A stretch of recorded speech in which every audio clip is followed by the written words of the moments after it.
Buenos días a todos. Hoy vengo a exponer el proyecto Pacífico 3, Salto de Competitividad para el País, por Juan David Rengifo. Entonces, la locación del proyecto. Nos encontramos en el año 2016, en Colombia, donde después del acuerdo de paz generado por el presidente Santos, hubo un boom económico donde hubo gran inversión extranjera que quería invertir en el país y entre las problemáticas que se estaban observando es que las grandes ciudades del país, como lo son Cali, Medellín, Bogotá, no tenían vías aptas para corredores logísticos que pudieran mover adecuadamente la carga hacia puntos como lo son el puerto de Buenaventura en el Pacífico. Colombia para ese año se encontraba en el puesto 61 sobre 140 países en un análisis de competitividad global. Ya antes habíamos tenido en el país vías de primera, segunda y tercera generación. Ya antes existían. Más sin embargo, para el año 2016 y incentivar el crecimiento económico, se sacaron el programa de 4G en donde reducirían los costos de transporte logísticos en un 28%. Además de ello, aumentaría el PIB entre un 1,5% anual tras su finalización y en un 3% durante la fase constructiva de estos proyectos. Entonces, como les comentaba, ya había un pasado entre las primeras y segundas y terceras generaciones. ¿Qué diferencia hay? Estas estaban estructuradas como pagos anticipados por parte del Estado. Acá no había un tema de control de servicio al usuario. Entonces habían desembolsos eh, completamente otorgados al contratista sin tener en cuenta el nivel de servicio, la calidad del pavimento y demás cosas que generaban que entonces hubieran obras inconclusas, retrasos, recaudos de peajes prematuros y mm, cada contrato se manejaba autónomamente. Entonces, las lecciones aprendidas que se tenía de un proyecto a otro no cumplían al 100%. Entonces, eso significaba que la banca nacional no tuviera o no generaría el respaldo ante estos programas, ya que no estaban bien estructurados. Es por ello que nace el programa de 4G, donde no hay anticipos, donde se requiere un financiamiento del sector privado entre el 70 y 75% de la deuda.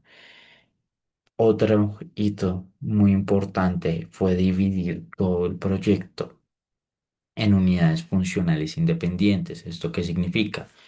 Que yo tengo un proyecto dividido en tres, cuatro, cinco etapas, donde yo puedo ir entregando progresivamente cada una de ellas sin que una me dependa de otra y pueda colocarse en funcionamiento estas zonas hacia los usuarios y de esa misma manera también como contratista recibir eh, esos dineros mientras yo tengo un flujo de caja y puedo ir ejecutando las partes más críticas. Para poder generar este respaldo hacia el privado, la nación creó la ANI, que fue la Agencia Nacional de Infraestructura, la cual es el estructurador de proyectos.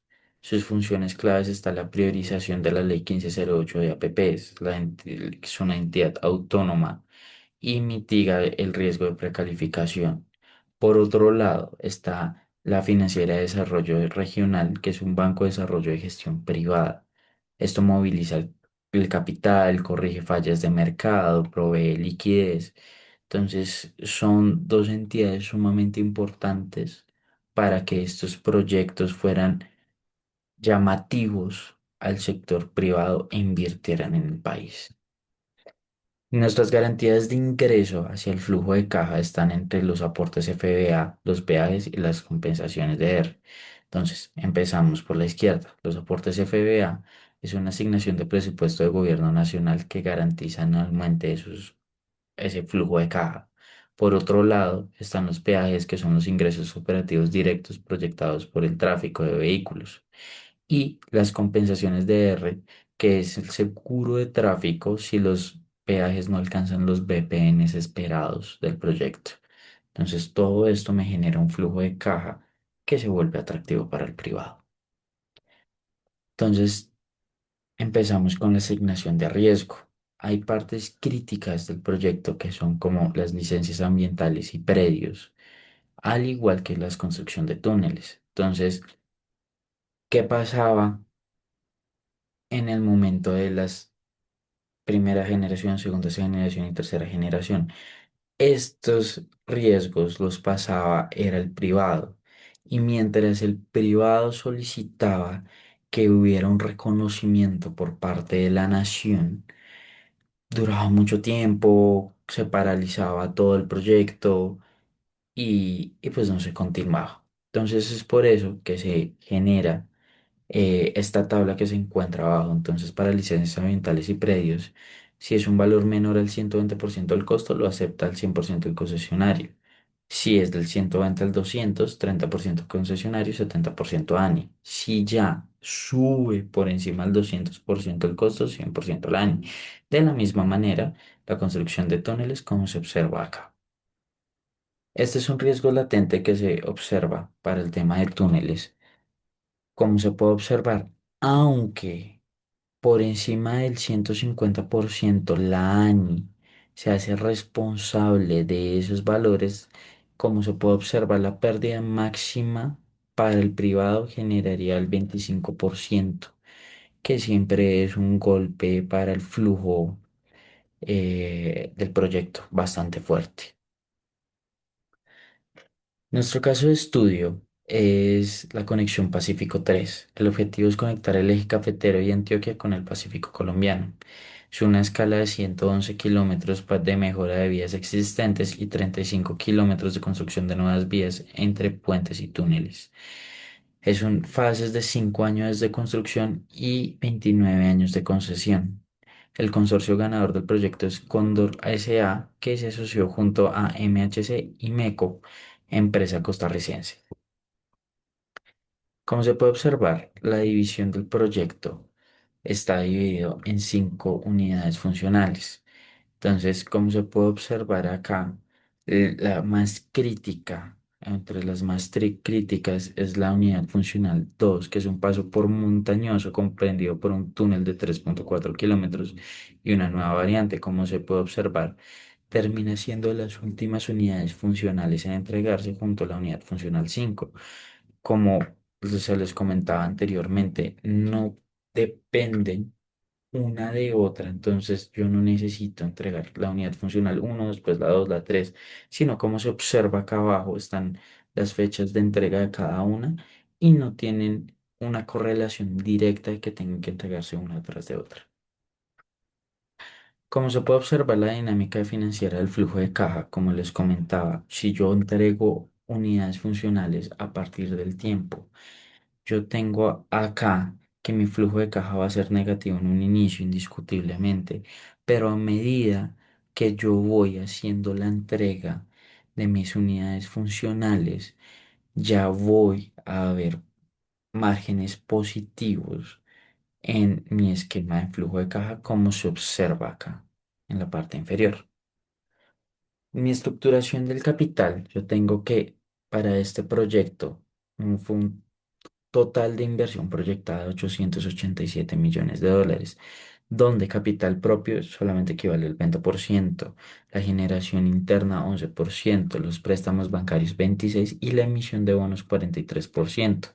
Como se puede observar acá abajo, esto es una nueva metodología que no había en el país, ya que Pacífico 3 fue capaz de alcanzar la mayor parte de la deuda por medio de mercados capitales internacionales, algo que en el país es nuevo o era nuevo para esa época y no se había visto, no había, no se había tenido.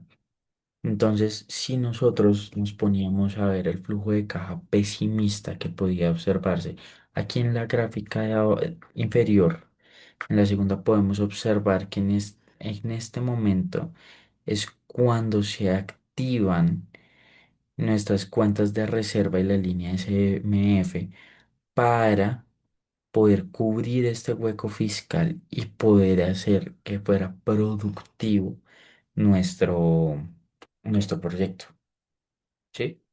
Entonces, como se puede observar acá en la siguiente gráfica, tenemos de que para entre el año 2020 y 2025 ese eran déficits críticos por tema de la VPN. Entonces, si uno mira si es lograble o no por medio de estos seguros fiscales, como estas bolsas de emergencia, si pueden convertir el proyecto en que sea siempre teniendo un VPN positivo y nos sirva el flujo de caja para poder subsistir en estos años que son críticos.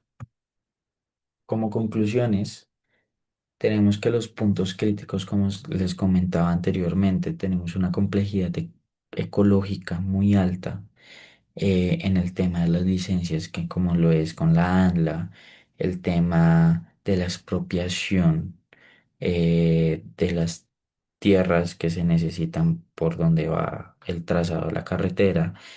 Entonces, digamos que son puntos críticos, además de ver el riesgo macroeconómico, que es la volatilidad de la inflación local del país.